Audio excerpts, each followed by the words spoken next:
Hello and happy Monday. I hope you're off to a great start this week. Well, this week is a little bit of a different week for me, and I want to tell you about it.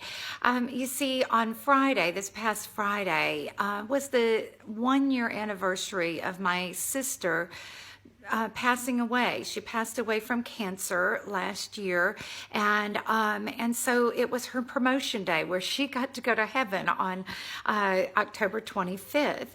But also, it's a little odd because it's also this today is kind of the day in between also the anniversary of when my mother passed away, which is October 31st. And she was hit, many of you know this story, but she was hit many years ago by a car, and God took her to heaven. And so this week is kind of, I would say, a mellow week, a week where I'm pondering and I'm a little more just pensive about life and about death, and yet I know I have hope. I have hope and comfort and peace from the Lord, that my mother and my sister are there together with Jesus in heaven, and so I'm confident of that. But I wanted to just say that, there's times when we do need to be sad. There's times when we need to feel grief.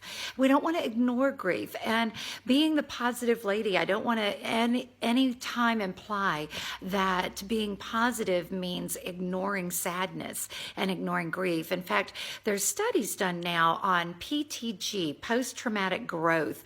And in the studies of post-traumatic growth, where people actually literally grow through trauma instead of being torn up through trauma, they noted that as the psychologists have studied PTG, they've noticed that the one factor that all of them have in common is that they have felt their pain deeply, they have grieved wholly, and they've recognized this is hard, this is sad.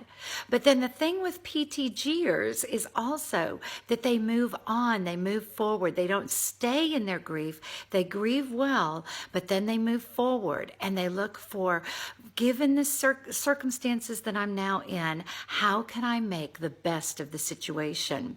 Well, it's interesting.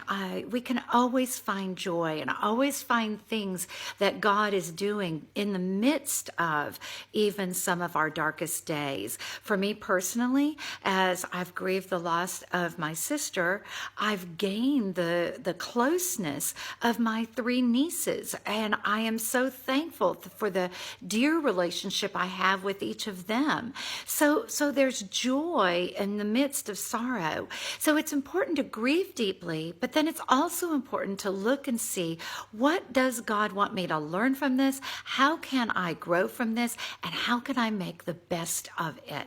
So I hope that just my little story helps you in thinking through whether you're going through a small trauma or sadness or something even large, that you will think and recognize, feel it deeply, but then move forward asking the question, given my new set of circumstances, how can I make the best of this situation?